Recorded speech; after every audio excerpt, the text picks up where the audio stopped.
നമ്മൾ ഇന്ന് കണ്ട വിഷമിപ്പിക്കുന്ന ഒരു കാഴ്ച തിരുവനന്തപുരത്താണ്. തിരുവനന്തപുരത്ത് സ്കൂൾ ബസ് തലയിലൂടെ കയറി 2ാം ക്ലാസ് വിദ്യാർത്ഥിനിക്ക് ദാരുണാന്ത്യം. മടവൂർ ഗവൺമെന്റ് LP സ്കൂളിലെ കൃഷ്ണേന്ദുവാണ് മരിച്ചത്. കുട്ടിയുടെ വീടിന് മുന്നിലായിരുന്നു അപകടം. പാരിപ്പള്ളി മെഡിക്കൽ കോളേജിൽ എത്തിച്ചെങ്കിലും രക്ഷിക്കാനായില്ല. അഷൻ ഡിയാഗോ നമുക്കൊപ്പം. അഷൻ ഡിയാഗോ, വീട്ടിലേക്കുള്ള വഴി പൂർത്തിയാക്കാൻ ആ കുഞ്ഞിന് കഴിഞ്ഞില്ല. അവൾ ബസ്സിന് മുന്നിലേക്ക് വീണത് ഡ്രൈവറും കണ്ടില്ല എന്നാണോ? സുജിയ, അങ്ങനെ വേണം മനസ്സിലാക്കാൻ. കാരണം ഈ പെൺകുട്ടി ബസ്സിൽ നിന്നും ഇറങ്ങി, ഈ പെൺകുട്ടിയെ സ്കൂൾ ബസ് പെൺകുട്ടിയുടെ വീടിന് മുന്നിൽ തന്നെയാണ് ഇറക്കിയത് എന്നുള്ളതാണ് നമ്മൾക്ക് ഇപ്പോൾ മനസ്സിലാവാൻ കഴിയുന്നത്.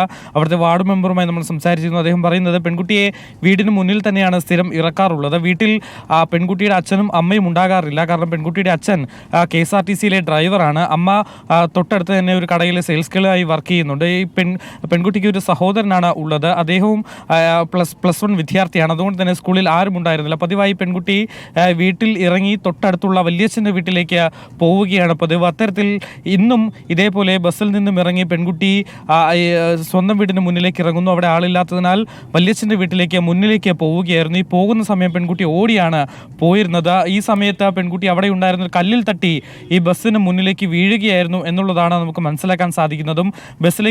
ബസ്സിന് മുന്നിലേക്ക് പെൺകുട്ടി വീഴുന്നത് ഡ്രൈവർ കണ്ടിരുന്നില്ല. അങ്ങനെ അദ്ദേഹം ബസ് മുന്നിലോട്ട് ഇറക്കിയപ്പോൾ മുന്നിലത്തെയും പിന്നിലത്തെയും ചക്രങ്ങൾ ഈ പെൺകുട്ടിയുടെ തലയിലൂടെ കയറി ഇറങ്ങി എന്നുള്ളതാണ് നമുക്ക് മനസ്സിലാക്കാൻ സാധിക്കുന്നതും.